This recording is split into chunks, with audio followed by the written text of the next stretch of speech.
4th number का class है। इससे पहले मैं 3 क्लास करा चुका हूँ और ये 4th नंबर का क्लास है। जो भी अभ्यर्थी इससे पहले वाला क्लास नहीं देखे होंगे तो आप मेरे चैनल पर जाकर एडियो प्लेलिस्ट बना हुआ है, एडियो प्लेलिस्ट का वहाँ पर क्लासेस का, तो उसको जाकर देख सकते हैं। बहुत सारे क्लासेस वहाँ पर आपको देखने को मिल जाएगा और कंटिन्यू इसी तरह के क्लास इस चैनल पर आते रहेंगे, आपको पूरा सिलेबस वाइज। तो आप चैनल से जुड़ जाइए, चैनल को सब्सक्राइब कर लीजिए, पूरा निःशुल्क रहेगा। और बेल घंटे के ज्वार बटन उसको भी प्रेस कर ले। टेलीग्राम ग्रुप से नहीं जुड़े होंगे तो जुड़ जाइए, अपने दोस्तों के साथ शेयर जरूर कर दीजिएगा।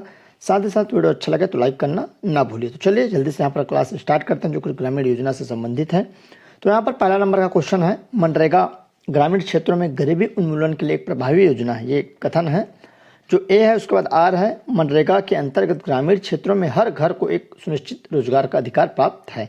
4 ऑप्शन दिया हुआ है, कौन सा सही है कौन सा सही नहीं है, ए आर गलत है। इस तरह के क्वेश्चन बहुत पूछे जाते हैं खासकर आपके एडियो में, और इसी तरह के 90% आपको इस बार प्रश्न देखने को मिलेगा जो कि कूट से संबंधित रहेंगे। तो ज़रूर इसको ध्यान रखिएगा। और इस बार का जो पेपर रहेगा उसका लेवल थोड़ा सा कठिन रहेगा। 100% 100 प्रश्न रहेंगे और इस बार कैंडिडेट भी ज़्यादा आपको देखने को मिलेगा, कंपटीशन भी काफ़ी हाई रहेगा। तो चलिए इसका जो आंसर है तो इसका जो सही आंसर यहाँ पर ब हो जाएगा। ए सही है लेकिन यहाँ पर आर क्या है, गलत है। अगला प्रश्न है, प्रधानमंत्री आवास योजना ग्रामीण का उद्देश्य ग्रामीण गरीबों को पक्के मकान उपलब्ध कराना। उसके बाद आर है, इस योजना के अंतर्गत शहरी गरीबों के लिए पक्के मकान का प्रावधान। ये सेकंड नंबर का प्रश्न है और इसके हिसाब से यहाँ पर जो आपका आंसर क्या होगा, तो इसका जो राइट आंसर यहाँ पर हो जाएगा। ए सही है किंतु यहाँ पर आर क्या है, गलत है।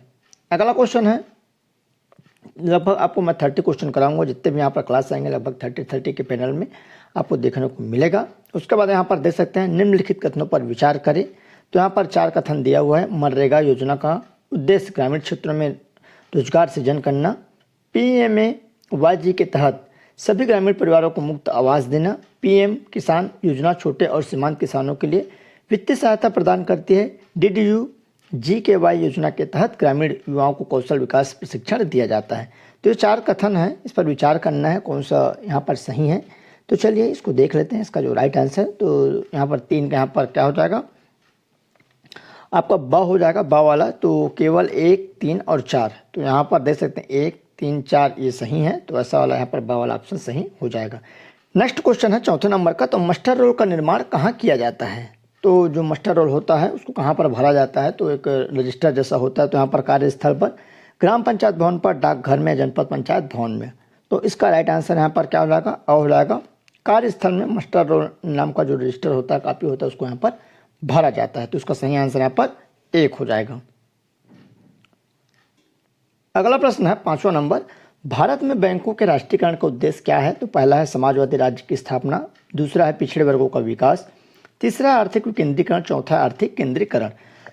तो भारत में जितने भी बैंकों का राष्ट्रीयकरण हुआ है उसका उद्देश्य मेन क्या था, तो इसका राइट आंसर यहाँ पर स हो जाएगा। 1, 2 और 3, 1, 2, 3 इस तरह से इसका सही आंसर है। नेक्स्ट है छत्तीसगढ़ राज्य ग्रामीण बैंक। एक बैंक है, किस तरह की बैंक है, जो कि छत्तीसगढ़ राज्य ग्रामीण जो बैंक होता है, क्षेत्रीय है, अर्ध क्षेत्रीय है, राजकीय है या राष्ट्रीय। तो यह जो बैंक है कौन सा बैंक है, तो इसका सही आंसर क्षेत्रीय हो जाएगा, जो कि क्षेत्रीय राज्य ग्रामीण बैंक बोला जाता है।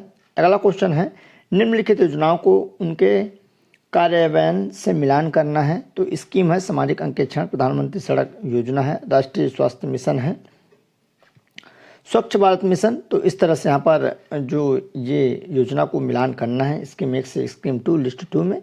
तो इसका सही आंसर यहाँ पर स हो जाएगा। तो देख सकते हैं जो कि 7 का यहाँ पर अ हो जाएगा, सॉरी यहाँ पर 7 का अ हो जाएगा, जो कि अ ब स ध इस तरह से। तो इसका सही आंसर यहाँ पर अ हो जाएगा। अगला प्रश्न है 8वें नंबर का, नाबार्ड के कार्य है। तो नाबार्ड के क्या कार्य है, तो संस्थागत प्रवर्तन, संवर्धन, विकास। उसके बाद लघु एवं कृषि उद्योगों के विकास में नाबार्ड के माध्यम से सहायता, ग्रामीण क्षेत्र में रिजर्व बैंक का प्रतिनिधि, ग्रामीण साख संस्थाओं के कार्यों का समन्वयन। तो नाबार्ड जो संस्था आप सभी को मालूम होगा जो कि इसी क्षेत्र में कार्य करती है, ग्रामीण विकास के क्षेत्र में।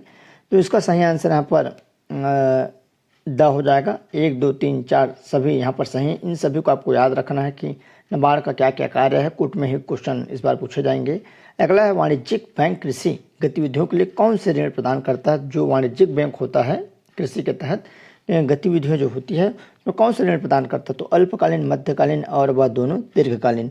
तो 9 का राइट आंसर यहाँ पर सा हो जाएगा। जो वाणिज्यिक बैंक है अल्पकालीन देता है, मध्यकालीन भी आपको देखने को मिल जाएगा, दोनों इसको मिलता है। अगला क्वेश्चन है 10वां नंबर, ए वाला जो कथन है, सूचना के अधिकार अधिनियम 2005 का मुख्य उद्देश्य सरकारी विभागों में पारदर्शिता और जवाबदेही सुनिश्चित करना है। आ रहा है RTI अधिनियम के तहत कोई भी नागरिक सरकारी विभागों से किसी भी जानकारी की मांग कर सकता है। तो इनमें 4 यहाँ पर ऑप्शन दिया हुआ है, कौन सा सत्य है चलिए मैं आपको बता दूं। तो इसका जो राइट आंसर है 10 का हो जाएगा। ए और आर दोनों सही हैं यहाँ पर, और आर ए को सही तरीके से समझाता है, स्पष्टीकरण करता है, यहाँ पर बोला गया है। अगला है निम्नलिखित तत्वों को उनके कार्यों से मिलान करिए। 11वां नंबर का क्वेश्चन है। RTI आवेदन, अपील प्रक्रिया, सूचना आयोग, लोक सूचना अधिकारी, जो कि PIO यहाँ पर बोला जाता है, लोक सूचना अधिकारी है। तो इसका मिलान करना है, तो जो 11 नंबर का राइट आंसर हो जाएगा सभी का। तो यहाँ पर एक जो ब स द, तो इस तरह से आप देख सकते हैं। RTI जानकारी प्राप्त करने के लिए आवेदन है, अपील प्रक्रिया, जानकारी न मिलने पर नागरिक की शिकायत, सूचना आयोग, अपील और शिकायतों का निपटारा, लोक सूचना अधिकारी, जानकारी का वितरण और नागरिक की सहायता। नेक्स्ट है सूचना का अधिकार कौन से अनुच्छेद से जुड़ा हुआ है, तो सूचना का जो अधिकार होता है अनुच्छेद 18, 19, 20, 21। तो सूचना का जो अधिकार है वह यहाँ पर अनुच्छेद 19 से जुड़ा हुआ है। अगला प्रश्न है सूचना अधिकार अधिनियम की धारा 12 के अनुसार कौन से पद के लिए नियुक्ति की जाती है। तो यहाँ पर देख सकते हैं जो सूचना अधिकार अधिनियम की धारा 12 के अनुसार कौन से पद की नियुक्ति की जाती है, तो केंद्रीय सूचना आयुक्त है, राज्य सूचना आयुक्त है। तो ऑप्शन के हिसाब से यहाँ पर कूट के हिसाब से या आपको यहाँ पर बताना है, तो उसका राइट आंसर केवल और जाएगा। सूचना अधिकार अधिनियम की धारा 12 के अनुसार केंद्रीय मुख्य सूचना आयुक्त का यहाँ पर नियुक्ति की जाती है। अगला है राष्ट्रपति की राय में मानसिक या शारीरिक अक्षमता के कारण पद से हटाया जा सकता है। तो यहाँ पर देख सकते हैं राष्ट्रपति की जो राय में किसे हटाया जाता है, मुख्य सूचना आयुक्त है, अन्य सूचना आयुक्त और वह दोनों, इनमें से कोई नहीं। तो इसका राइट आंसर यहाँ पर स हो जाएगा। और वह दोनों को, मुख्य सूचना आयुक्त को भी या अन्य जो स्टेट से सूचना आयुक्त बनते हैं उनको यहाँ पर हटाया जा सकता है। किस पर, राष्ट्रपति की राय पर, अगर वह सामने वाला मानसिक या शारीरिक रूप से असक्षम है तो। अगला प्रश्न है 15 नंबर, निम्नलिखित योजनाओं के संबंध में विचार करें। तो यहाँ पर पहला कथन है मनरेगा के तहत जल संरचनाओं के निर्माण से जल ग्रहण क्षेत्रों में जल संरक्षण को बढ़ावा मिलता है। तो यहाँ पर सही है, मानकर चलिए। प्रधानमंत्री कृषि सिंचाई योजना PMKSY का उद्देश्य जल संसाधनों का सही और कुशल उपयोग सुनिश्चित। राष्ट्रीय जल मिशन का उद्देश्य जल संसाधनों के सतत प्रबंधन और संरक्षण को बढ़ावा देना। चौथा, एकीकृत जल संग्रहण प्रबंधन कार्यक्रम IWMP केवल जल संरक्षण पर केंद्रित है, भूमि सुधार पर नहीं। तो चलिए इसका जो राइट आंसर है 15 नंबर का, तो इसका सही आंसर आ हो जाएगा। 1, 2, 3 यहाँ पर सही है। तो पहला वाला आपका सही है और 2 भी सही है और आपका 3 नंबर। अगला है खेत की मिट्टी खेत में, गांव का पानी गांव में। खेत की मिट्टी खेत में, गांव का पानी गांव में, इस नारे का संबंध किस कार्यक्रम से है। तो ये एक नारा है, खेत की मिट्टी खेत में रहना चाहिए, गांव का पानी गांव में ही।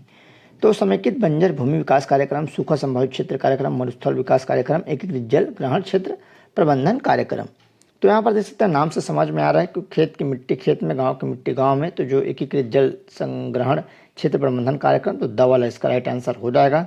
नेक्स्ट है निम्नलिखित में से सत्य कथन कौन सा है। सत्य असत्य वाला को आप जब भी एग्जाम हॉल में बैठते हैं तो सत्य असत्य कथन समझ में नहीं आता है, तो उसको जरूर ध्यान रखिएगा। यहाँ पर कौन सा कथन सत्य असत्य है इसको जरूर समझिएगा।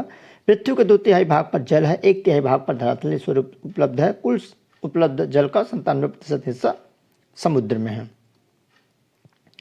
तो यहाँ पर देख सकते हैं इसका जो राइट आंसर क्या हो जाएगा। तो उसका जो सही आंसर है 1%। इसका जो सही आंसर है स हो जाएगा। 1, 2, 3, 1, 2, 3 तीनों यहाँ पर क्या है, सही है।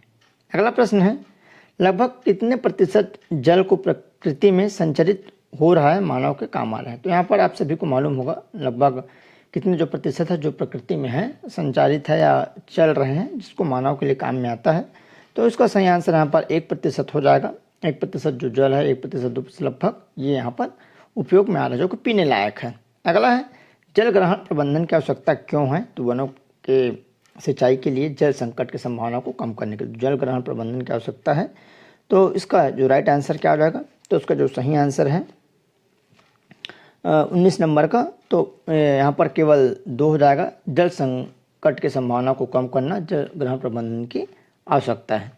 अगला निम्नलिखित कथनों के संबंध में विचार करें। तो यहाँ पर पहला है 2024 में बैंकों ने किसान क्रेडिट कार्ड के तहत किसानों को कम ब्याज दर पर सौर पंप के लिए ऋण प्रदान किए हैं। दूसरा, दीनदयाल उपाध्याय ग्रामीण कौशल योजना DDU दीनदयाल उपाध्याय ग्रामीण कौशल योजना में बैंकों ने ग्रामीण युवाओं को कौशल विकास के लिए वित्तीय सहायता प्रदान की है। नेक्स्ट, तीसरा नंबर का कथन है प्रधानमंत्री आवास योजना के तहत ग्रामीण गरीबों को मकान निर्माण के लिए बैंक ऋण पर 5% ब्याज पर सब्सिडी दी जाती है। अगला है बैंकों ने 2024 में हर घर नल योजना के तहत ग्रामीण परिवारों को नल कनेक्शन की वित्तीय सहायता प्रदान की है। तो 4 कथन है, इन कथन में सही आंसर बतानी है। तो चलिए इसका जो राइट आंसर क्या हो जाएगा, तो इसका जो सही आंसर यहाँ पर ब हो जाएगा। केवल 1, 2, 3 यहाँ पर क्या है, 1, 2 और 3 सही है। अगला प्रश्न है मनरेगा में श्रमिकों के बच्चों को देखभाल करने वाले श्रमिक की मजदूरी का भुगतान कौन करेगा। तो यहाँ पर देख सकते हैं श्रमिक जो रहते हैं उनके बच्चों को देखभाल के लिए एक और अलग से श्रमिक रहती है, उसके या रहता है, उसके लिए जो मजदूरी का भुगतान कौन करेगा, तो ग्राम पंचायत द्वारा, कार्य एजेंसी, माता पिता, लागत के माध्यम से। तो इसका सही आंसर यहाँ पर कार्य एजेंसी द्वारा हो जाएगा। अगला प्रश्न है प्रधानमंत्री ग्राम सड़क योजना के लिए प्राप्त राशि का अंशदान किसके द्वारा किया जाता है। तो प्रधानमंत्री ग्राम सड़क योजना में जो प्राप्त राशि का अंशदान किसके द्वारा, तो केंद्र सरकार, राज्य सरकार, केंद्र एवं राज्य दोनों द्वारा या केंद्र एवं राज्य दोनों द्वारा। तो केंद्र सरकार द्वारा प्रधानमंत्री सड़क योजना में प्राप्त राशि अंशदान इसके द्वारा की जाती है। तो उसका सही आंसर यहाँ पर केंद्र सरकार हो जाएगा। निकासी कौन करता है, जिला कार्यक्रम समन्वयक, कलेक्टर, CO या डिप्टी कलेक्टर। तो निकासी जो बैठक है, सॉरी यहाँ बैंक बोल दिया, निकासी बैठक की अध्यक्षता कौन करता है, तो यहाँ पर इसका जो सही आंसर हो जाएगा जिला कार्यक्रम समन्वयक। अगला प्रश्न है यहाँ पर 24वां नंबर, अभिलेख में शामिल नहीं है। तो दस्तावेज है, पांडुलिपि है, फाइल है, इनमें से कोई नहीं। तो अभिलेख में क्या शामिल नहीं होता, तो इनमें से कोई नहीं हो जाएगा। तो इसका सही आंसर यहाँ पर द हो जाएगा। अगला प्रश्न है निम्नलिखित योजनाओं को उनके लक्ष्यों से मिलान करें। लिस्ट 1 है जो कि स्कीम है, लिस्ट 2 है जो कि गोल है। तो प्रधानमंत्री रोजगार सृजन योजना, और राष्ट्रीय ग्रामीण आजीविका मिशन, प्रधानमंत्री ग्राम सड़क योजना, दीनदयाल उपाध्याय ग्रामीण कौशल योजना है। तो इनमें 4 ऑप्शन दिया हुआ है। तो इसका जो राइट आंसर यहाँ पर क्या हो जाएगा, तो इसका सही आंसर यहाँ पर अ हो जाएगा, जो कि अ, ब, स, द। तो यहाँ पर रोजगार के लिए वित्तीय सहायता, ग्रामीण महिलाओं को रोजगार के अवसर, ग्रामीण क्षेत्रों में सड़कों का निर्माण और ग्रामीण युवाओं को कौशल विकास। तो ए अ का 1, ब का 2, स का 3, दीनदयाल उपाध्याय का 4। निम्नलिखित कथनों के संबंध में विचार करें। 4 कथन है। कुसुम योजना का उद्देश्य ग्रामीण क्षेत्रों में किसानों को सोलर पंप प्रदान करना। दूसरा, सौभाग्य योजना का उद्देश्य ग्रामीण और शहरी गरीबों को मुफ्त बिजली कनेक्शन प्रदान करना। तीसरा, प्रधानमंत्री आवास योजना का उद्देश्य हर गरीब ग्रामीण परिवार को पक्का मकान प्रदान करना। अगला है प्रधानमंत्री मुद्रा योजना PMMY का उद्देश्य शहरी गरीबों को सस्ती ब्याज दरों पर ऋण प्रदान करना। तो 4 यहाँ पर कथन है, इनमें से विचार करना है। तो चलिए इसका जो राइट आंसर हो जाएगा यहाँ पर ब हो जाएगा। केवल 1, 2 और 3 यहाँ पर क्या है, सही है। अगला है नियम बनाने की सक्षम प्राधिकारी की शक्ति का उल्लेख किस धारा में किया गया है। तो नियम जो बनाने की सक्षम प्राधिकारी की शक्ति है किस धारा में उल्लेख है, धारा 28, 27, 29, 30।